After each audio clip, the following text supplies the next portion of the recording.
Hello दोस्तों, welcome to Gupta ji technical. स्वागत है आप सभी का गुप्ता जी टेक्निकल के एक नए वीडियो में। तो दोस्तों, इस वीडियो में हम लोग करने वाले हैं फिजिक्स का बहुत ही महत्वपूर्ण चैप्टर जिसका नाम है ग्रेविटी यानी कि गुरुत्वाकर्षण। तो चलिए क्वेश्चन को करते हैं। तो दोस्तों, हमारा जो पहला प्रश्न है वो है, जब विस्थापन बल की दिशा में होती है तो कार्य का परिणाम होता है। जब भी विस्थापन बल की दिशा में होती है यानी कि विस्थापन जो है बल की दिशा में होती है तो कार्य का परिणाम क्या होता है? धनात्मक आता है या फिर ऋणात्मक आता है, फिर जूल, या फिर इनमें से कोई नहीं। तो इसका आंसर होगा ऑप्शन नंबर ए यानी धनात्मक। जब भी विस्थापन विस्थापन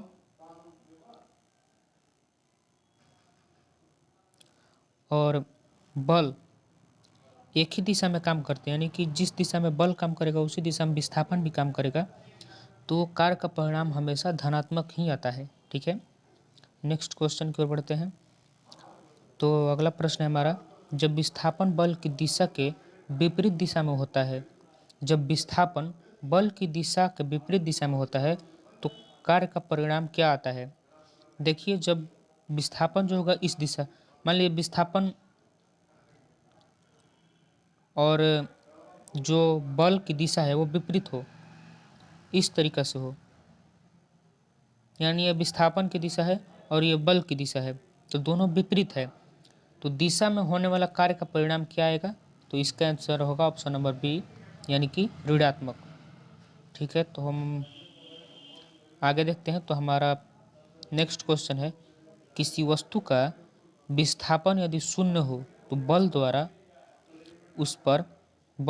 उस वस्तु पर किया गया कार्य क्या होगा? किसी वस्तु का विस्थापन यदि शून्य हो, जीरो हो, तो बल द्वारा उस वस्तु पर किया गया कार्य क्या होगा? एक चौथाई होगा, दोगुना होगा, शून्य होगा या फिर एक होगा? तो आपको बता दें कि इसका आंसर होगा ऑप्शन नंबर सी यानी शून्य। जब किसी भी वस्तु का विस्थापन शून्य होगा तो जब किसी भी वस्तु का विस्थापन शून्य होगा तो बल द्वारा उस पर किया गया कार्य भी शून्य होगा। ठीक है, तो नेक्स्ट क्वेश्चन की ओर बढ़ते हैं। तो हमारा अगला क्वेश्चन है, बल किस दिशा में कार्य नहीं करता है? बल किस दिशा में कार्य नहीं करता है? तो याद रखिएगा, बल कभी भी लंबवत दिशा में कार्य नहीं करता है, विपरीत दिशा में कार्य करेगा, समान दिशा में भी कार्य करेगा और विपरीत ऊर्जा में भी काम करेगा, लेकिन लंबवत दिशा में कभी काम नहीं करता है। तो इसका जो है होगा आंसर ऑप्शन नंबर ए यानी लंबवत दिशा। ठीक है, तो हमारा नेक्स्ट क्वेश्चन है, किसी वस्तु के कार्य करने की क्षमता को क्या कहते हैं? किसी भी वस्तु के कार्य करने की क्षमता को क्या कहते हैं? तो इसका आंसर होगा ऑप्शन नंबर बी यानी ऊर्जा। किसी भी कार्य करने की क्षमता को ऊर्जा कहते हैं। तो ये ऊर्जा का जो डिफिनीशन भी हो गया, कार्य करने की क्षमता को ऊर्जा कहते हैं। कार्य करने की क्षमता को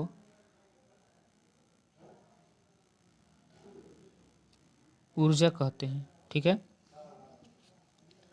अगला क्वेश्चन की ओर बढ़ते हैं। तो हमारा नेक्स्ट क्वेश्चन है, कार्य और ऊर्जा का SI मात्रक क्या होता है? तब कार्य और ऊर्जा का SI मात्रक जो है वो होता है जूल। कार्य का भी SI मात्रक जूल होता है और ऊर्जा का भी SI मात्रक जूल ही होता है।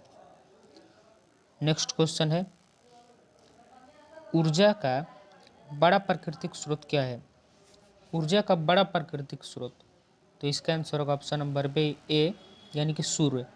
सूर्य जो है ऊर्जा का सबसे बड़ा प्राकृतिक स्रोत है।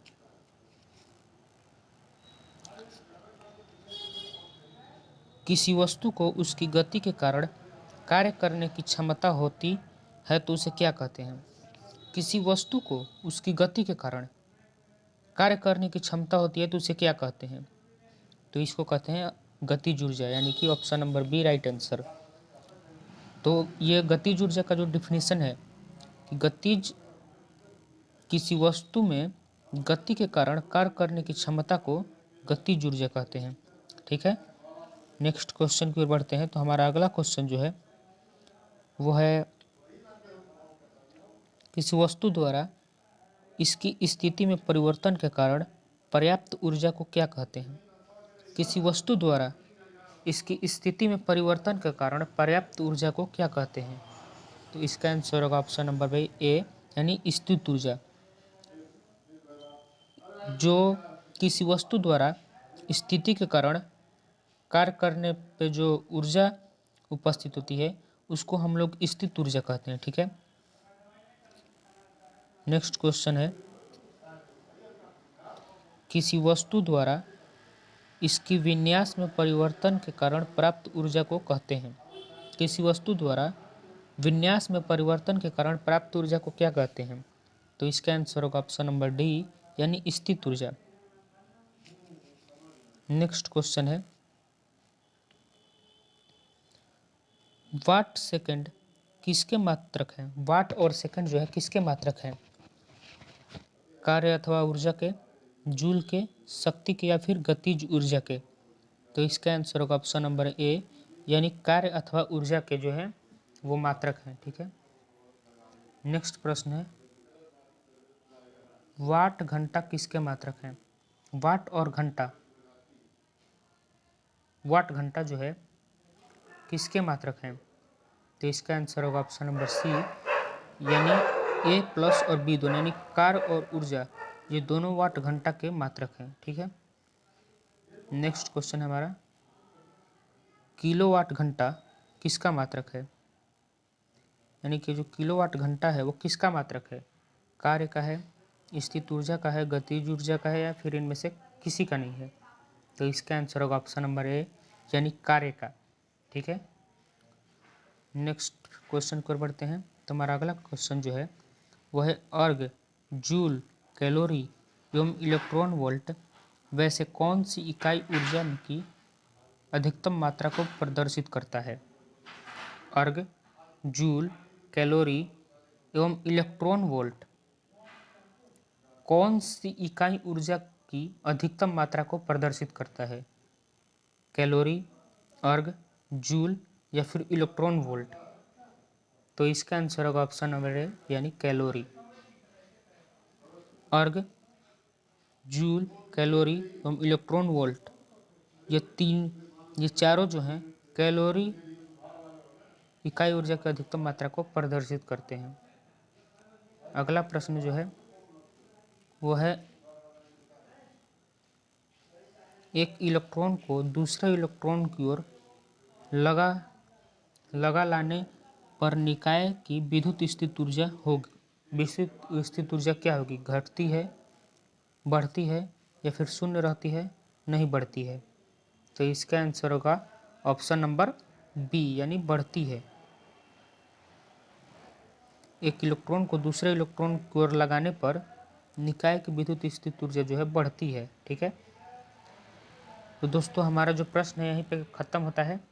तो दोस्तों अगर आपको ये वीडियो अच्छा लगा हो तो वीडियो को लाइक करें और चैनल को सब्सक्राइब करें।